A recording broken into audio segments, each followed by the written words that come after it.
नमस्कार, मैं संयोग हूँ और फार्मिंग विद संयोग में आपका बहुत बहुत स्वागत है। आज हम लोग बैठे हुए हैं यूं, मैं हूँ और मेरे साथ कमलेश है और इस समय दोपहर के बज रहे हैं 2 और बेहतरीन अपने आग की छाए में बैठे हुए हैं और बहुत मधुर मधुर सी ठंडी ठंडी सी हवा भी चल रही है।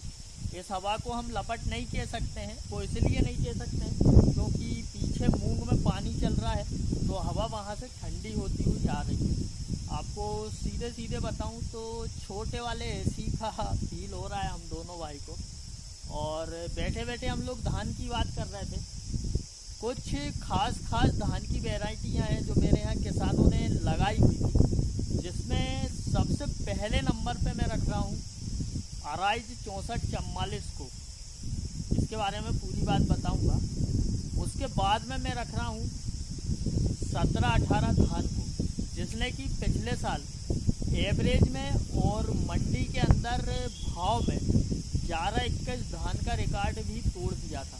और इसकी सबसे बढ़िया खासियत बताऊं कि इसमें कोई रोग ही नहीं आया, शुरू से आखिरी तक कोई भी प्रकार का रोग नहीं आया। हमें शर्म साटे में एक दवाई जबरदस्ती में वैसे ही आखिरी में डालना पड़ा। क्यों भाई, सही बोल रहा हूँ ना? देख लो, कमलेश भी सही बोल रहा है। उसके बाद में है सिल्की धान, जो कि बोने के लिए बहुत बेस्ट धान है। इसमें भी रोग कम से कम आए थे सिल्की में, और एक किसान ने उसकी बुआई करी थी अपने खेत में सिल्की धान की, जो कि कम से कम दवाई के छिड़काव में, दवाई उसने भी रोग नहीं आया था, वैसे ही डाला था और बारिश भी कम हुई थी। उसके किसान के पास तो ट्यूबवेल की व्यवस्था भी नहीं थी, तो कम से कम पानी में उसने अच्छे से अच्छा उत्पादन दिया। उसका उत्पादन था, मतलब कम से कम पानी की बात बता रहा हूँ और बोई हुई धान की बात बता रहा हूँ मैं। तो उस सिल्की धान ने, जिसको हम 10-10 भी बोलते हैं, 10-10 या चाइनीज़ वेराइटी, उसने लगभग 14 कुंटल पर एकड़ का उत्पादन दिया था।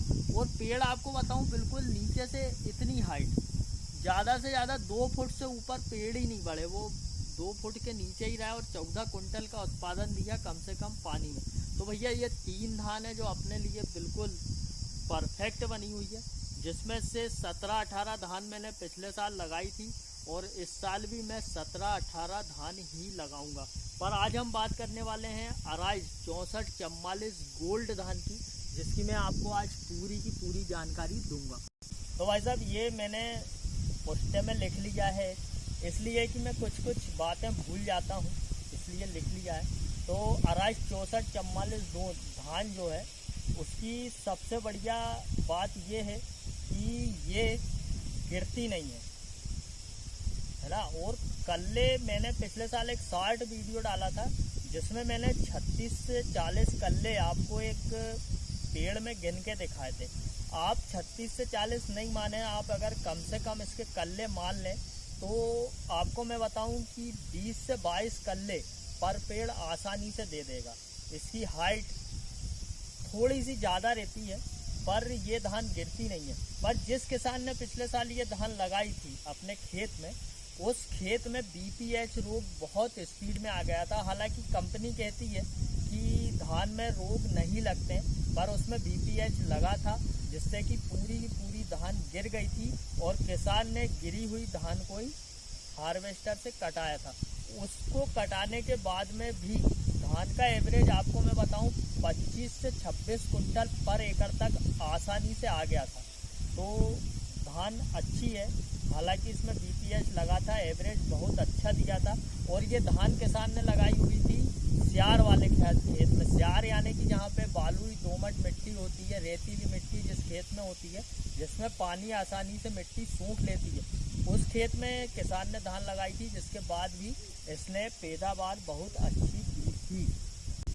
125 से 130 दिन की यह किस्म है और ज़्यादा से ज़्यादा आप इसका अनुमानित एवरेज मान लें तो ये 30 से 35 कुंटल तक होती है। तो किसान ने BPH लगने के बाद में, रेतीली मिट्टी होने के बाद में, कम बारिश होने के बाद में अगर 25 कुंटल इसको निकाला है तो किसान ने बहुत अच्छी धान निकाली है। अब BPH अगर किसान के खेत में लगा है तो इसका मतलब ये है कि किसान ने अपने खेत में ज़्यादा दवाई का छिड़काव नहीं किया था, कम से कम दवाई डाली थी, तो हम ये भी मान सकते हैं कि RICE 6444 धान जो है वह कम से कम दवाई के छिड़काव में भी बहुत अच्छा उत्पादन दे सकती है।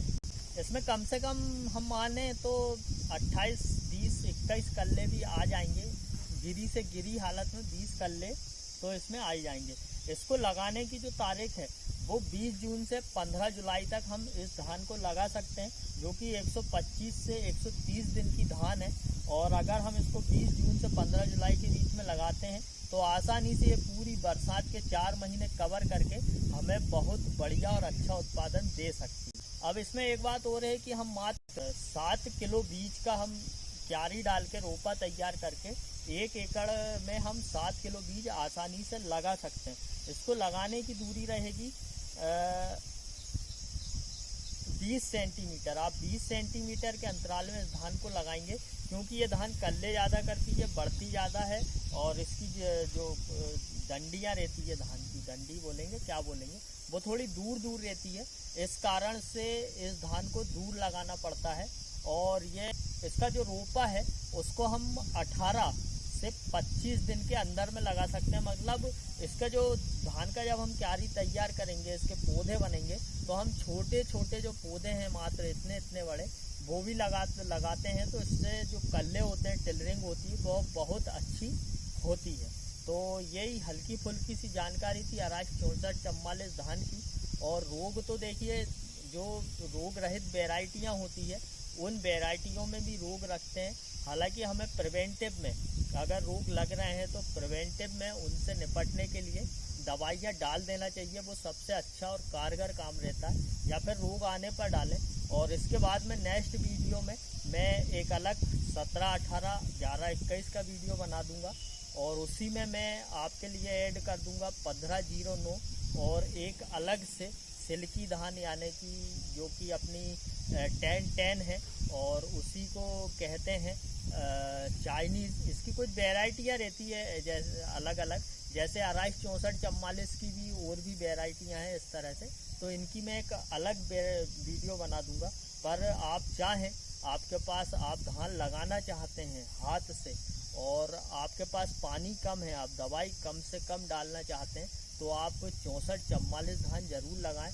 हालांकि यह मंडी में प्राइवेट में कम रेट देती है, पर अगर आप सरकार को अपनी धान बेचना चाहते हैं तो 6444 से बढ़ के कोई भी धान नहीं है। उम्मीद चाहूँगा ये वीडियो आपको अच्छी लगी होगी, और आप इसे ज़्यादा से ज़्यादा किसानों तक शेयर करेंगे। आज्ञा चाहूँगा। जय राम जी।